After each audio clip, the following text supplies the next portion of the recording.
Shaken by the lingering mystery of the awakened and just as suddenly vanished Michal, Maru has suffered a crushing defeat on the subconscious battlefield. His own consciousness shattered and blown out on cosmic winds. MINDRAKER. Background: Anger. Episode 5. Conspiracy Garage.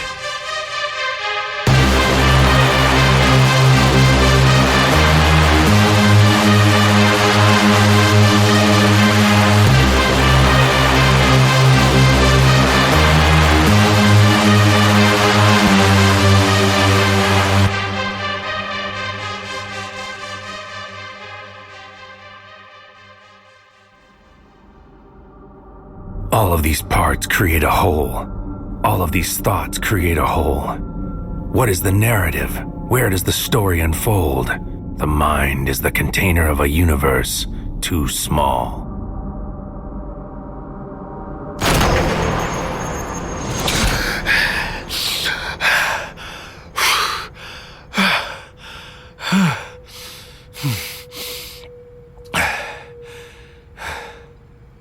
I grasped for air, struggling for breath, reality strangling me in its abusive grip.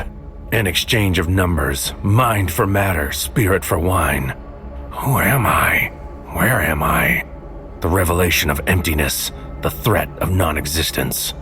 Then it all comes crashing back in one violent instant. Time, place, identity, subversive regret, the bullet through the shadow soul. Muscles twitch, body jerks, eyes open to double vision and the thunderclap of presence. The oppressive stench of cigarettes takes hostage of my olfactory receptors. The memory floods back. Carl, white male, 45, medium build, goatee, weak chin, single, twice divorced, the gun in his hand, the explosion of fire in my face, the choking on the breath of the material plane. Back in my seat, back here, defeated. Expelled. Mission status, failure. Complete. It's quiet. Breath steady now. Calm returns. Sensibility takes hold. But the disorienting sting of cigarettes still fills my nasal passages with no apparent source. I don't smoke. No guests have smoked here in recent memory. I conclude it must be coming from the hallway outside and let the mystery slide from my awareness. On the table beside me, the customary text asks the question, how did it go? And then I see her face. Michal, my Michal. The panic kicks in, the single message on the screen reminding me, taunting me. No voicemail, no text. She hasn't responded since the ugliness of the previous morning. Hi, this is Michal. I can't come to the phone right now, but if you leave your name and number, I'll be sure to call you back. Pinky promise. Rumination, fascination, monolithic spite. The hour in Egypt has passed, a sunken aspiration, a blank canvas of remorse. Without sparing another thought, I gather my keys and wallet, throw on my shoes, scramble down the stairwell to my car and race down the street, fingers pounding the wheel at every obstinate light until I'm in front of her apartment complex.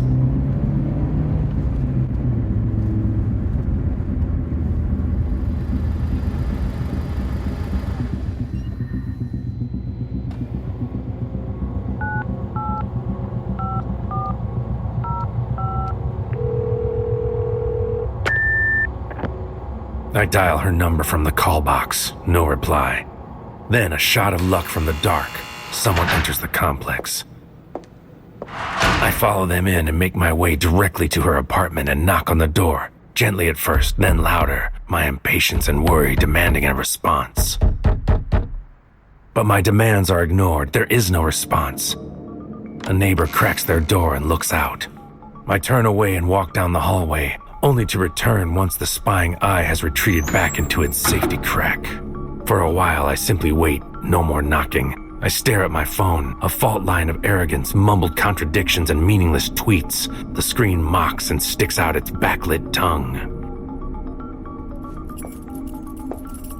Finally, someone comes walking up the hall. A faint recognition greets me in the young woman's smile. Hi. Hi. You're Michelle's friend, right? Yes, right. We've seen each other before. In passing. Are you waiting for someone? Have you seen Michal around in the last day or so? Oh, you don't know. Oh, no, I mean, I know what happened, but she came out of the coma. It's like a miracle.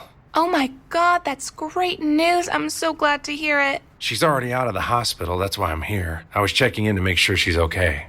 Oh yeah, well, she's not here anymore. Her mother came about a month or so ago and moved all her stuff out. It's been empty ever since. Oh, right. Well, I guess that would make sense. No one expected... Oh, okay then. It was good to see you. I hope you find her. Good luck. Yeah, thanks. Blind and useless, I drive the city streets for hours. Here and there, places she would go, places we've been together. It's late, everything closed, and she is a remorseless ghost. A cruel gash, consciousness untouched, let down the bouquet. It's all ashes and gum.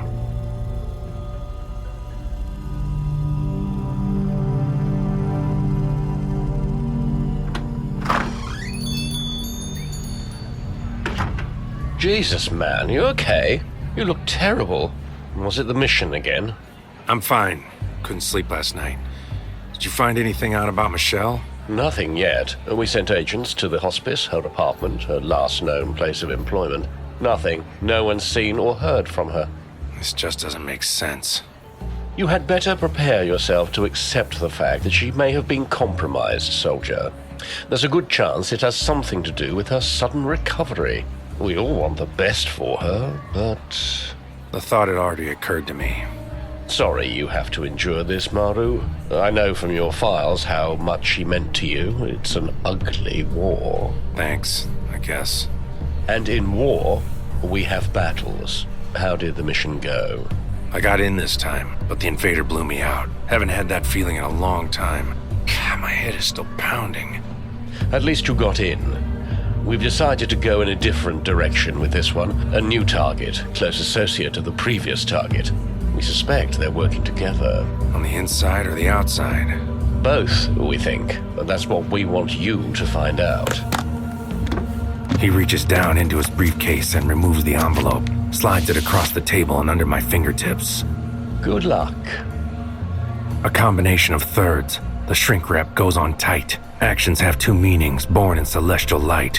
What was once never spoken can be silenced no more.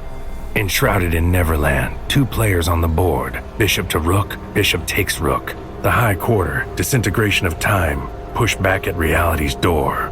A voice in the doorway, Vanu Maharishi Manu. Celestial navigation and natural law. Shattered pottery on the baker's floor. Reciprocity, monstrosity, Satan's cowl hangs in the melting armoire.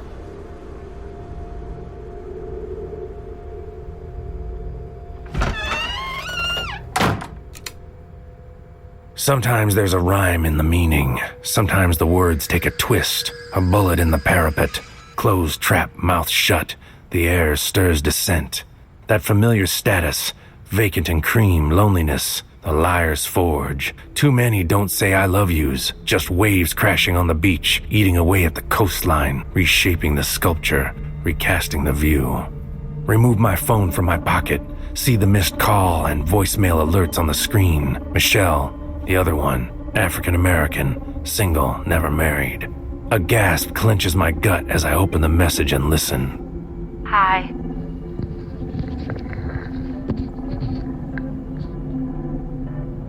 I just wanted to call and say I'm sorry about the way I acted. I'm not upset at you, just confused. It's not your fault. You told me you met God. I just wanted to know, what does he look like? I return the call as fast as my fingers can type out the numbers, but my momentary relief is met with the cold hand of voicemail. I say nothing and click off the line. Despite the straight-to-voicemail result, I feel my breath noticeably lighter, the weight lifted slightly from my chest. I take the manila envelope and slide out the mission docs. Time to get to work.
Johnny, Asian male, early 40s, identifying scar on his left cheek, shoulder-length hair with slight graying, twice divorced, 2 felony drug convictions with time served.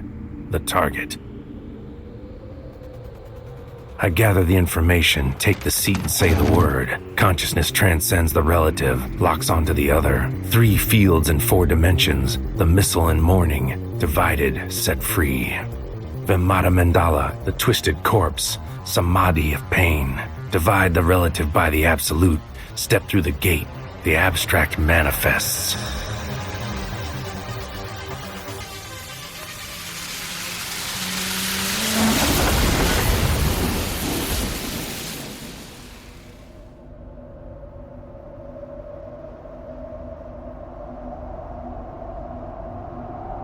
His world fades in around me, my eyes to his mind, psychic sniper, undercover consciousness behind enemy lines.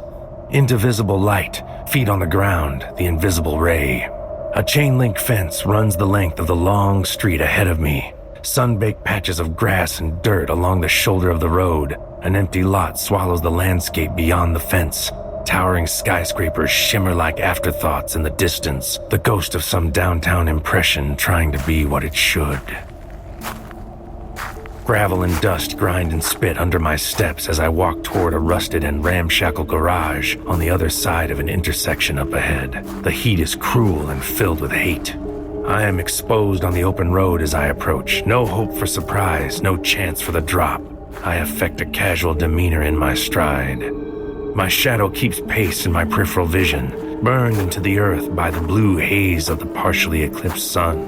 Then something forms in that negative placeholder, a form in 3 dimensions where once were 2. I stop and my eyes adjust to meet my sudden companion. The little boy from the previous mission stares back with large wanting eyes. Recognition brings a stern realization. My mind has been out of sorts, focus off, my aim untrue. I've become random and sloppy, falling victim to rookie mistakes. Psychic bleeding all over the targets, jeopardizing the work. He is me, a phantom reflection from my own psyche, my inner child given unlicensed autonomy. Where are you going? To see a guy?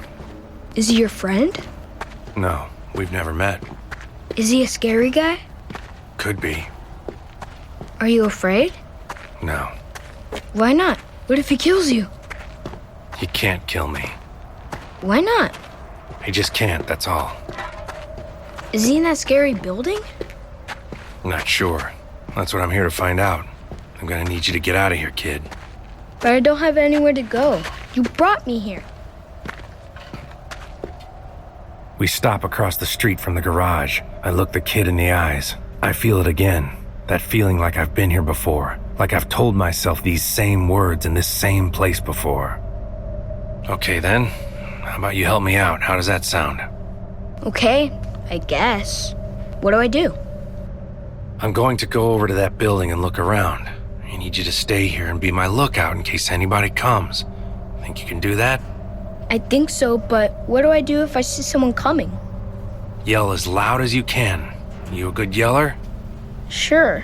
Okay then, we need a code word. How about... Incoming! Can you say that? Let me hear you do it. Incoming! Great job. Okay. I'm gonna head over to that garage. You stay here and keep a lookout. If someone comes, you yell the code word as loud as you can, then run as fast as you can down this road until you can't see the building anymore. Stay far away from anyone that might come along. They're dangerous. Understand? Okay. Remember, incoming! I move toward the garage, anxious at what I might find. The doors are all locked, lights off inside. I circle around until I come to a window that looks like I can fit through. Inside, I find myself in a cluttered office. It smells of cologne and grease. I step to the door and slowly slide it open to the garage. Empty. No vehicles, no mechanic, no target. I cross the room to another door and look through the window to a larger office on the other side. I turn the knob. It's unlocked. I enter. Paracelsus, the freedom to desire, mother's milk and the division of hate, pins in the map of the grand design, the butterfly pinned to the wall, machinations and playthings, the dark ego feeds it gore. At the back of the room, there's a table strewn with maps, notebooks, and printouts. With each step forward, the foreboding gun pulls the trigger. Intel, research, details not unlike the material provided me to find my targets. The construction of evil, plans made in the dark, a malevolent plot from another realm. Michal, my Michal, a photo of her walking in the street, name and information, an address I don't know. Michal, African-American, 35, single, never married, a close-up photo of her face, a screen capture from her webcam. No personal information evident in the material, but clearly they're looking into it. I study the address connected to Michal, my Michal. Must remember on the other side.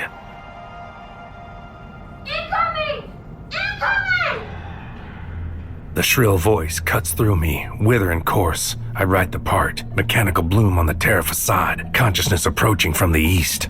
Through the window, a hot rod of some dark and anxious design approaches on the road. The kid running across the lot toward the building, disobeying my instructions, endangering us both. The guttural growl of the restored Mustang muscles its way into the lot on painted flames and skids to a stop. I am still, watching. The kid taps on the window, gestures to the commotion, then ducks behind a dumpster. A figure rises out of the vehicle, Asian male, early 40s, identifying scar on his left cheek, shoulder-length hair with slight graying, twice divorced, 2 felony drug convictions with time served. Johnny, the target. I duck behind the desk as the drumbeat pounds closer. Hostile ambition, the raving dark, an island of nothing in the spirit's heart.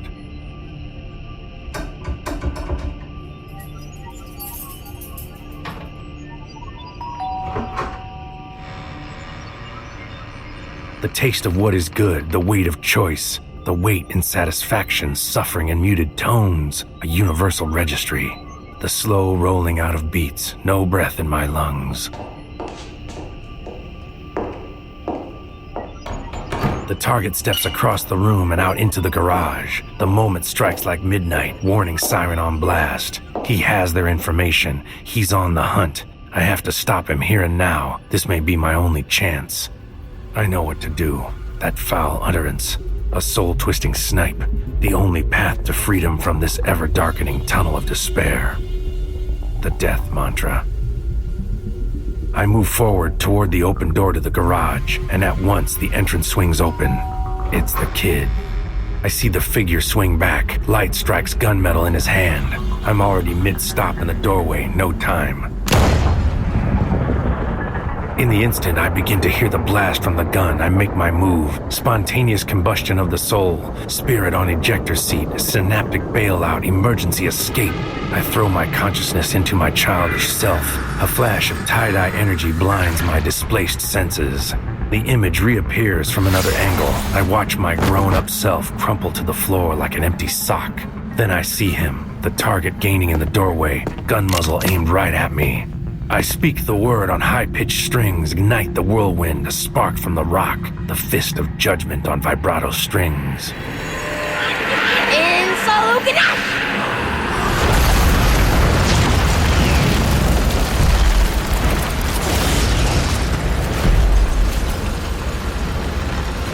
Non-existence in an instant. The world around me comes apart, an explosion of ethereal dust erupting from the inside out. Reality atomized, ego dispersed. Goodbye to uneven tomorrows, judgment on a plate of hors d'oeuvres.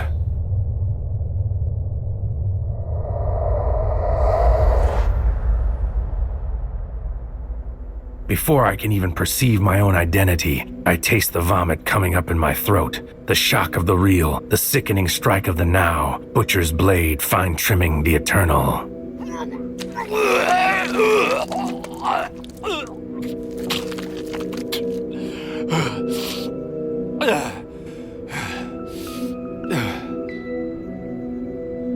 I peel myself off the floor, crawl over to the phone, see the familiar question. How did it go? My breath slows, heaving lungs compress.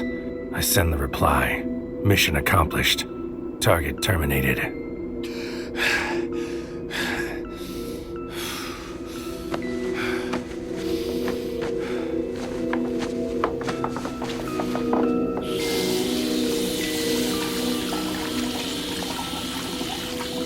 Snap back to forward. Suddenly I see it in my mind.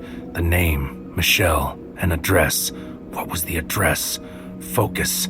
Eyes closed. A blind man reaching for clues in the dark. Then I feel it. Fingers on braille in the darkness of memory. I scribble it down. The address. Her address. Michal. My Michal. Somehow they found her, and now so have I. The ghost of restitution, spinning desire, desperate forceps, the shadow clinging to form. What is real and what is unreal? How can one reality be true when all reality is only a dream?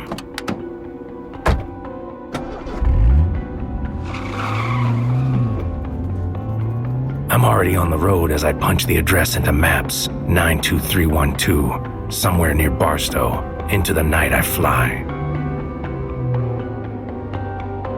An empty throat shorn of words in the unconcerned night. Blacktop on spools on hypnotic repeat. Nature's disregard for the longing it gave. The laughing black smile of the trickster cosmos.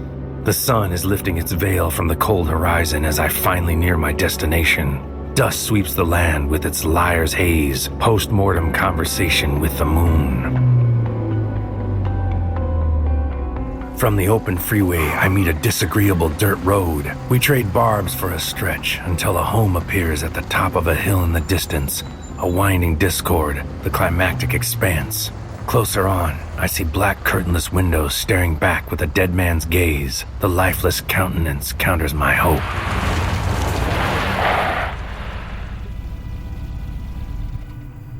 The sinking feeling takes my guts firmly in fist before I even step out of the car. The house is empty, abandoned. I walk slowly to the entrance, looking through the open windows to the decaying shell hiding in the shadows within. The walls mock me with graffiti middle fingers. I push open the front door, barely suspended from its hinges. My feet kick their way through cigarette butts, empty beer cans, and liquor bottles.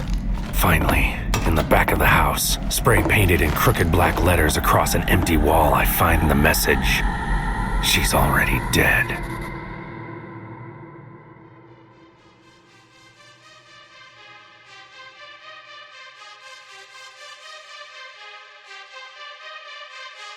MINDRAKER. Background, Anger, Episode 5. Starring Sean Schemmel. Featuring Whitton Frank, Michael Roxie Johnson, John Martin, Jason Burdine, and Rachel Confrancisco. MINDRAKER. Background Anger is a Spiralopus audio production. Created, written, and produced by Roy Burdine. Co-produced by Sean Schemmel. Sound engineered and mixed by Mark Labib. MINDRAKER. Background Anger is copyright 2023 Roy Burdine.